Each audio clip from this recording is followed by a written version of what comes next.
So how you doing? We got a little bit different kind of video for you today. You see, I am getting ready to start this saw for the first time. This is a Homelite Super XL 130 that I've built. I've never showed any video footage on this saw, but this is actually going to be the first time you see it. So what I'm doing here is I'm going to start it up for the first time, and I'm going to kind of give you kind of a commentary on what I'm doing as I go through the process of getting this stall started. Like as you can see here, I'm yanking on the cord to start it. Now, some guys would prime their saws, but I don't do that for the first start. I like to make sure the carburetor is going to draw the fuel as it's supposed to. So I always just go ahead and yank on the cord until it starts. But let me give you a commentary on kind of what we're going through here, and hopefully you will enjoy it. So what you're seeing here is this saw is running lean on the low speed circuit. Now, this carburetor is completely out of adjustment. Even the idle screw position is off. And see, the idle screw adjusts how much airflow you're getting at idle, and the low speed jet will adjust the amount of fuel you're getting. And it's the blend of the two that adjusts your low speed or your idle or whatever you want to call it. And I'm going to kind of work through the process here of not just adjusting the low speed circuit, but I'm also going to adjust the amount of airflow. And because it's so far off, we're going to have to find that point to where it's properly set. And that's what I'm going to work through here. So right now, I just got the saw to where it's going to idle. But I had to turn the low speed jet out quite a bit because the idle screw is turned in too far. So I'm going to have to work at getting that idle screw turned back out and getting that circuit tuned up properly. What you see me doing here is I'm going to slowly turn in the low side, the low speed jet, and I'm looking for maximum RPM on the saw. And I'm just going to slowly work it until I find the maximum RPM with the saw running on just idle. So pay attention, you're going to see it kind of start to die, and that's me starving the saw for fuel. So I'm adjusting it in to the point that it starts to kind of run out of fuel. And you'll see the RPMs drop.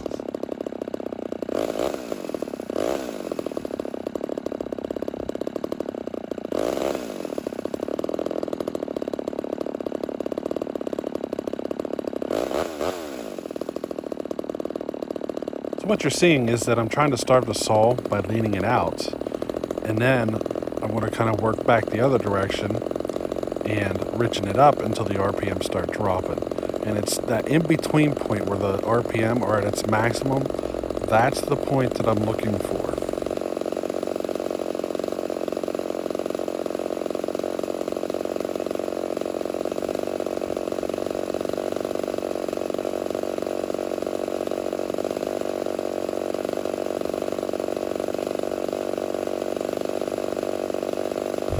After I find that point of maximum idle, I am going to work at adjusting the idle screw down to the proper idle where the saw should be sitting. Now, this is not going to be the final adjustment. This is just going to get me at my starting point. I just needed to find that starting point to where I needed to start tweaking the saw from.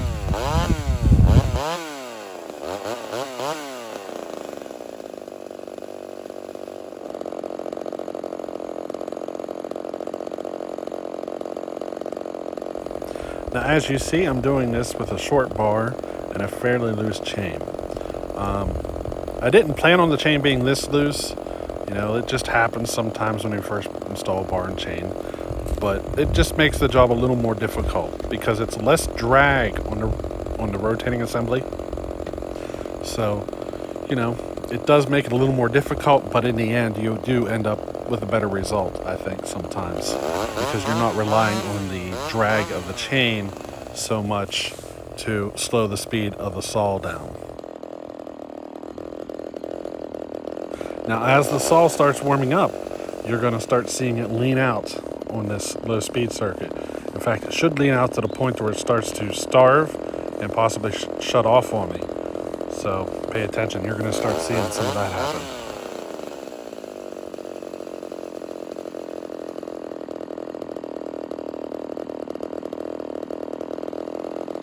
So what you're going to see me do here is I'm going to start compensating for the change that occurs as the saw warms up. As they warm up, they require a different fuel mixture, which is one of the reasons you have a choke. You need a richer environment for it to start when cold, and it's going to change here as it warms up. Plus, the saw is a fresh build, so the whole rotating assembly, the cylinder and everything was covered in oil, so the entire mixture is going to change as it runs, and this process does go on for a little while. You just got to keep chasing it until you get everything settled. So I'm going to play with this low speed circuit just a little wee bit more.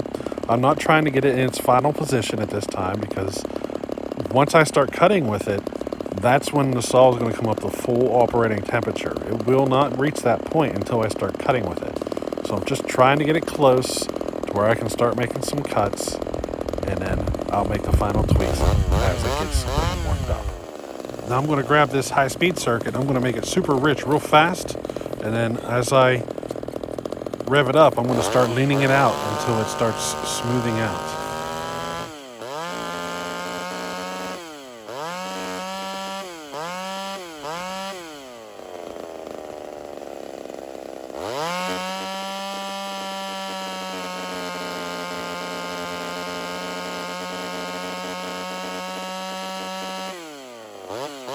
Did you see that? I richened it up, and then I started leaning it out until it started smoothing up. And then I made it richer until it started gargling again, and I found that point in between. So right now it should be just a little bit on the lean side. We typically do want it to have a little bit of that bark on the top end. So right now, both the low speed circuit and the high speed circuit should be just a hair lean. It should be just a little slow returning to idle, and we won't have that bark on the top end. So this is when you're really going to see things go haywire. See, I'm getting ready to put the air filter on the saw, and the air filter is actually soaking wet, completely drenched. I had hit it with degreaser and rinsed it off and everything because it was pretty rough. But this is actually going to kind of simulate the effect of having a dirty air filter too. So you're going to see the saw is going to behave extremely rich because it's not getting enough air anymore. You'll see me make a few adjustments as we go to compensate. But as I go and start running the saw, it doesn't take much. It ends up sucking out all the moisture from the filter, because you wouldn't believe how much air ends up getting pushed through there. So it will dry out pretty fast as I start running the saw.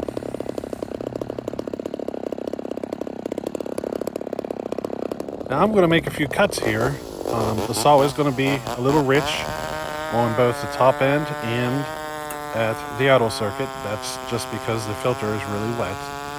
And as it goes, it does clean up pretty good. But I do end up compensating, and I shouldn't have. I should have just kept running it, because I end up having to make the same adjustments twice, because as the filter dried out, the tuning changed. But it's a good lesson to learn, because a clogged air filter behaves pretty much exactly the same way.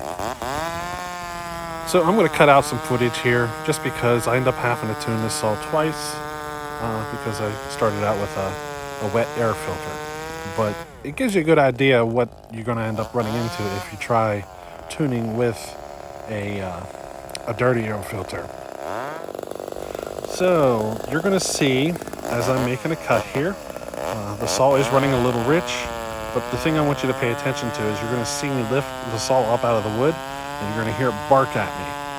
It's basically four-stroking is what it's called.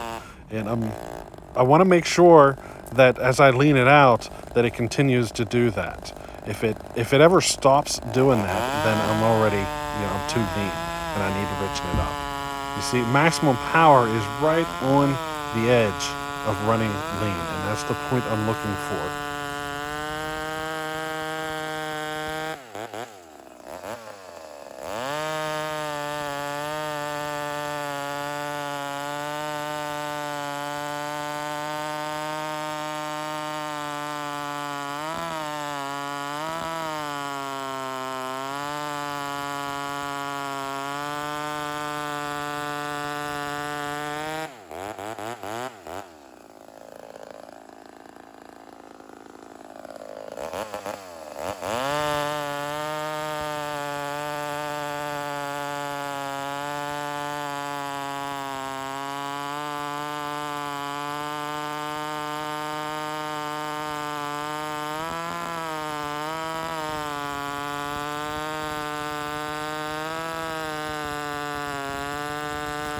So that would be basically tuning the saw for a larger piece of wood. That is a 20-inch bar, so we're pushing 20 inches on our piece of wood, probably 16 to 18 inches, and that would get our saw tuned to operate in that size of wood, as well as it can. But we're going to take it a little step further. We're going to take it down to a smaller piece of wood, just a little bit, and work at getting it tuned up and see if we can find that maximum power zone of the saw.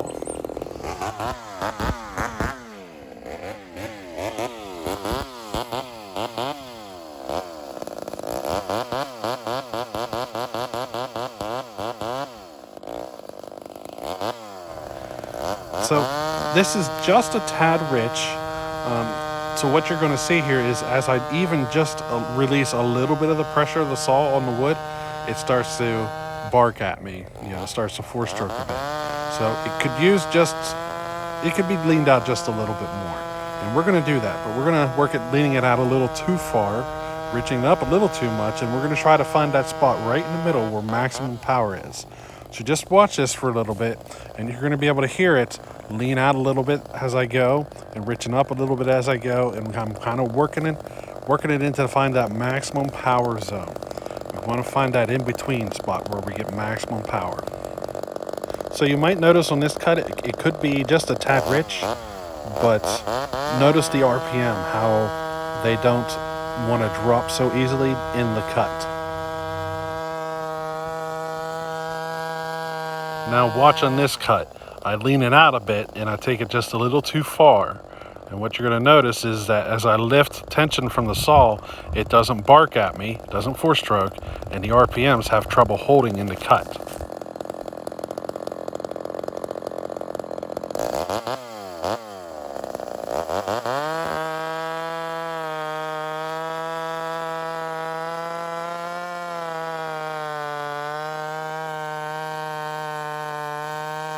So did you notice it? I had to be very careful about how much tension I let the saw have on the wood. I almost had to hold it back a little bit to keep the RPMs up. But on this one, I'm going to richen it up, and you're going to see it hold a lot easier, and you're going to hear that bark.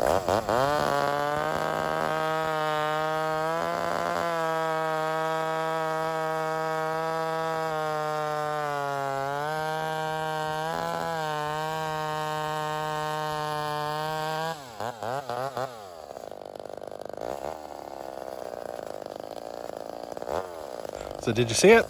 The saw was just able to handle it a lot easier, and I had that four-stroking or that bark happening on the top end as I released pressure.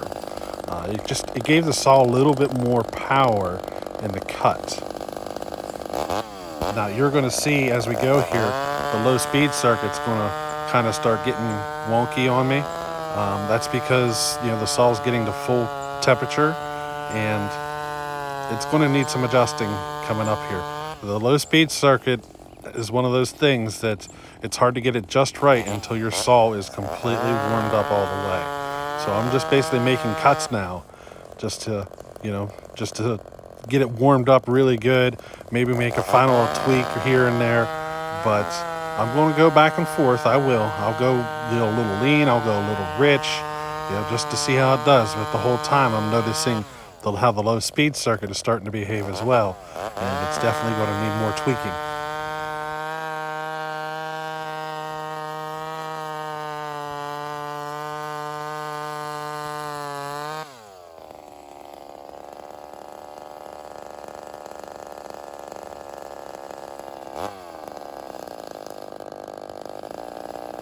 So this is when I'm going to start making some more tweaks to that low speed circuit. And unfortunately, I did it out of the frame of the camera, so I can't really show you. But you're going to notice that I end up fixing it. I needed to turn the idle down just a little bit. Now, as I turn down the idle, it automatically goes a little bit richer, just because I'm introducing less air and I didn't make an adjustment to the fuel. So you'll notice that I do end up getting it. It's just minor little tweaks at this point.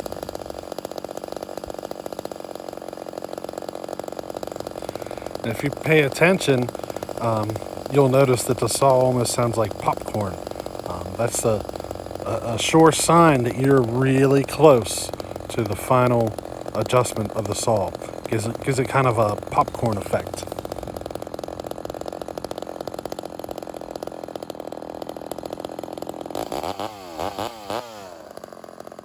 Now I'm going to start turning the saw on its side, and you're going to notice I'm kind of playing with the muffler, let it blow around sawdust and stuff.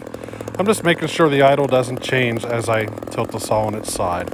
It could be a sign of an air leak.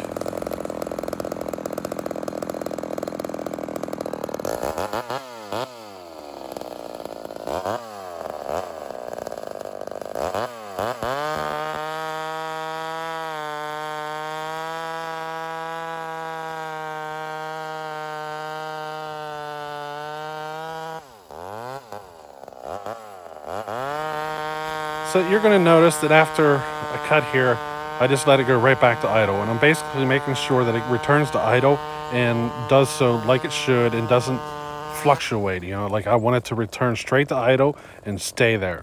I don't want it to go higher on RPM or lower RPM or fluctuate in any way. I would just want it to return to idle and stay there. Now I'm going to start playing with the muffler again here, blowing around sawdust. But whenever you return to idle, especially on these old home lights, you might notice that if your RPMs start to increase a little bit, it might be starving for fuel just a little bit. So just give it just a hair more fuel on the low speed circuit. I mean, just a hair. Now, if your RPMs start to drop, it might be because you're loading it up a little bit, maybe just a little too much fuel, and try leaning it out just a little bit. And I'm talking just a very small amount. But I'm pretty confident that we got this all tuned up pretty good on this round.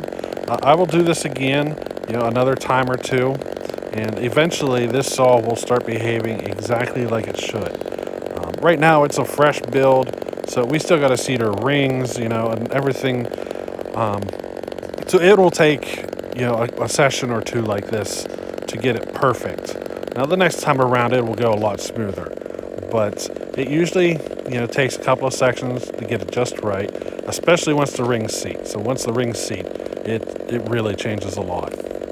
You see, when the rings seat, the saw is able to pull a heavier charge through, so it'll actually go a little rich on you. So as the rings get seated and it starts building more compression and stuff over time, you'll still have to do some final tweaks.